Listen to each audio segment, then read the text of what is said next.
सत्संग है। इनका नाम है भक्त रामदास जी। और ये दक्षिण में गोदावरी के किनारे एक कनकावती नाम की नगरी थी, वहां ये रामदास जी रहते थे।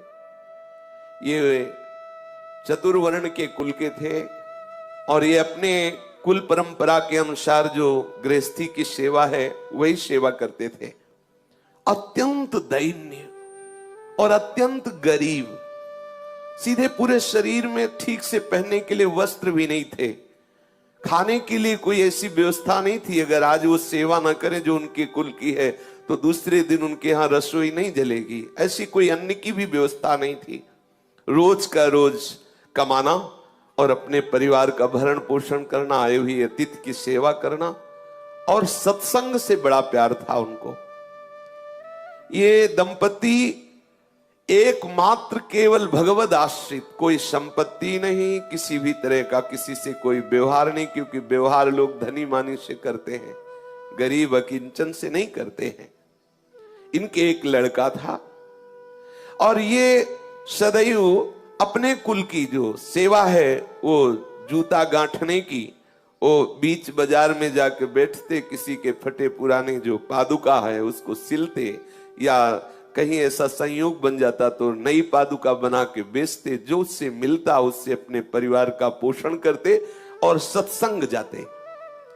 ये बड़े महिमा की बात है, जब कहीं सत्संग में रुचि होने लगे तो समझ लेना कि अब प्रभु आपके ऊपर बरस पड़े हैं। सत्संग में रुचि होना अर्थात भगवत प्राप्ति का मार्ग खुल गया है, क्योंकि सत्संग सुनने वाले को निश्चित निश्चित अविद्या का नाश करके भगवत अनुराग की प्राप्ति होती ही होती है। सत्संग से विवेक प्रकट होता है, विवेक जो है मोह का नाश कर देता है। सत्संग में सबसे पीछे जाके बैठते और जो वैष्णव भगवत चर्चा करते, ये उनके मुख की तरफ ताकते रहते। कोई पढ़े लिखे तो थे नहीं, तो जो बात समझ में आती नहीं तो बस सुनते, और जब भगवान नाम कीर्तन होता तो नाचने लगते। उनका साहस भी नहीं हुआ कि उन वैष्णव से कह सके कि आप हमें दीक्षा दीजिए। बस सत्संग में जो नाम कीर्तन होता उसी नाम को उन्हें पकड़ लिया, बस मन में बार बार कृष्ण गोविंद ऐसा बोलते। और एकांत में वो कभी कभी पुकार उठते हृदय से, हे हरि मैं जैसो तैसो तेरो। इतना ही याद हुआ, बस इतना ही। पद नाम से, शास्त्र स्वाध्याय नाम से, बस इतना ही, हरि मैं जैसो तैसो तेरो। और सत्संग में नियमित जाके बैठना, कुछ समझ में आए या ना आए, जब नाम कीर्तन होता तो बड़ा आनंद मिलता। और वही कृष्ण कृष्ण गोविंद गोविंद हरि हरि, और बीच बीच में आ भर के हरि मैं जैसो तैसो तेरो, मैं जैसा हूं वैसा आपका हूं, मैं जैसा हूं हे हरि आपका हूं। तीन प्राणी, स्वयं, पत्नी और पुत्र, जो इस सेवा से उनको अर्थ मिलता, उससे परिवार का पोषण, कोई अतिथि पधारता उस अतिथि की सेवा, और जो सत्संग में जाते नियमित, बस उनके हृदय में एक बात बैठ गई, कैसे कैसे इस जगत के मालिक को रिझाऊं। ना तो मेरे में कोई योग्यता है, ना पढ़ा लिखा हूं, ना धन है, ना पवित्रता है, मैं किसी योग्य नहीं, कैसे रिझा। क्या मेरे से कभी प्रभु रीझ सकते हैं? बिल्कुल बिल्कुल अनपढ़, कोई शास्त्र का ज्ञान नहीं, कोई पवित्रता का ज्ञान नहीं, कोई पद्धति का ज्ञान नहीं। आप देखिए, प्रभु केवल भक्ति से प्रसन्न होते, जानते भी नहीं हो कि भक्ति किसे कहते हैं। आगे इनके प्रसंग में देखिएगा, एकदम भोले भाले, जानते भी नहीं कि भगवान की कोई भक्ति भी होती, बस सत्संग में पहुंच जाना।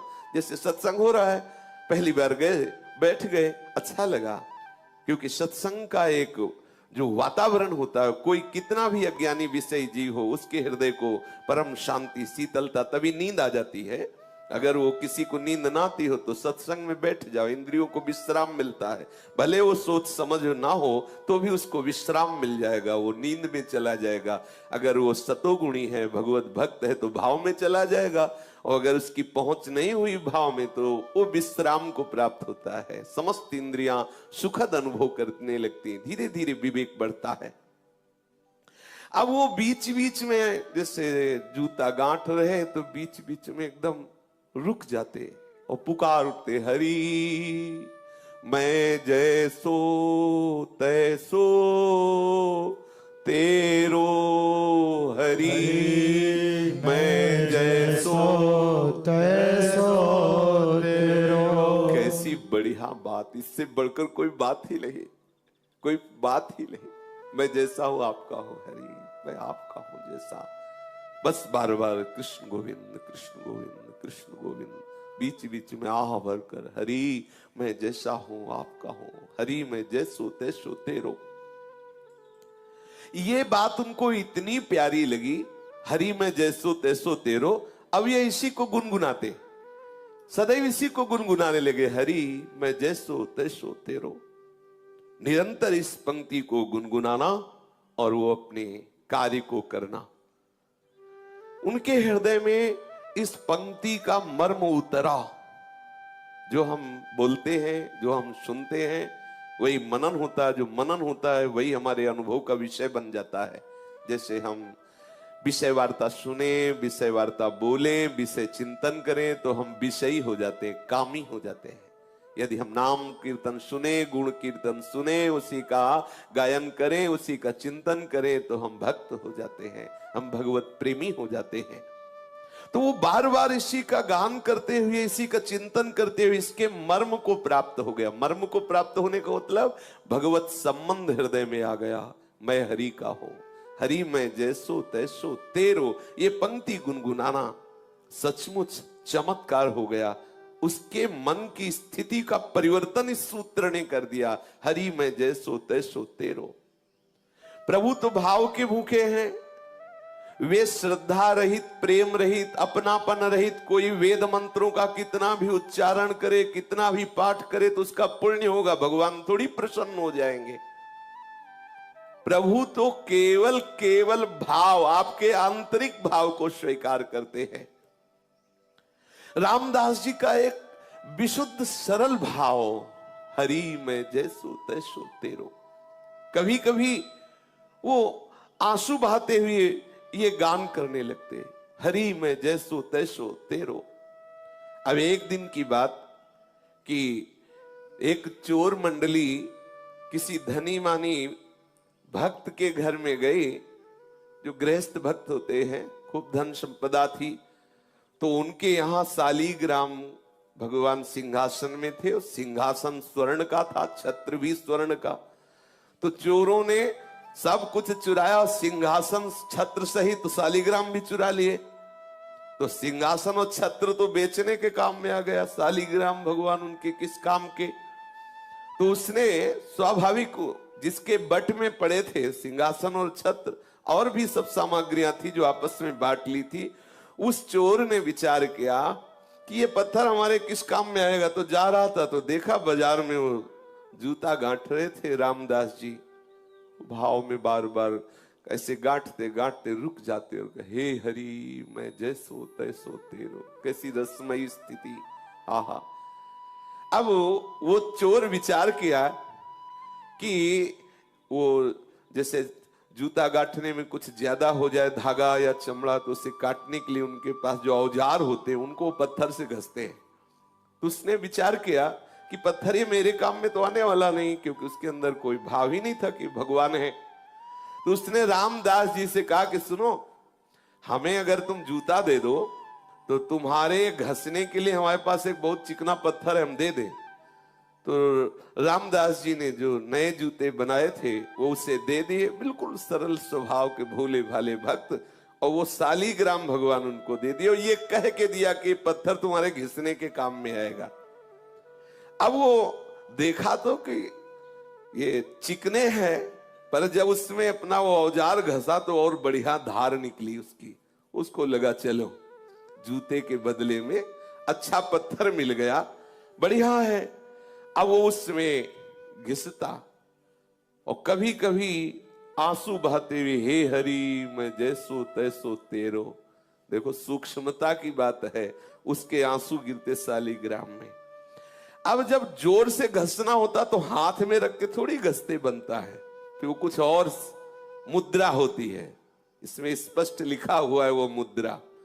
दोनों चरणों के बीच में शालिग्राम जी को फंसा के फिर घसते। आप जरा देखिए भाव का विषय कैसा होता है।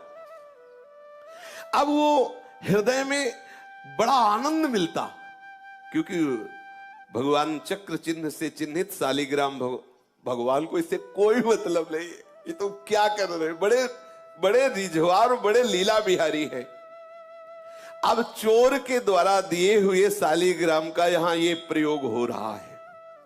दूसरे की पादुका गांठना, उसमें धागा बढ़े तो उससे जो काटते हैं वो यंत्र उनका, उसको उसमें रगड़ते। ये एक दिन कोई पंडित जी अपनी पादुका ठीक कराने आए, तो जब दृष्टि गई तो उन्होंने देखा कि अरे ऐसे शुभ चिन्हों से युक्त, जिसमें चक्र का चिन्ह बना हुआ है, ऐसे चिन्ह से युक्त तो साक्षात शालिग्राम है। ब्राह्मण ने कहा तुम्हारी बुद्धि मारी गई है, ये तुम क्या कर रहे हो?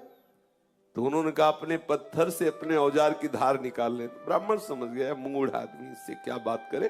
तो उनका तुम जितने रुपए चाहो मैं तुम्हें रुपए दूंगा, ये पत्थर हमें दे दो, ये पत्थर हमें बहुत आवश्यक है, दे दो। समझा कि इसको समझाएं कि भगवान है तो इसके क्या समझ में आएगा, जब ऐसी हालत है कि दोनों पैर रखकर फिर इसमें अपना औजार घिसता है। ये तो साक्षात शालिग्राम भगवान है।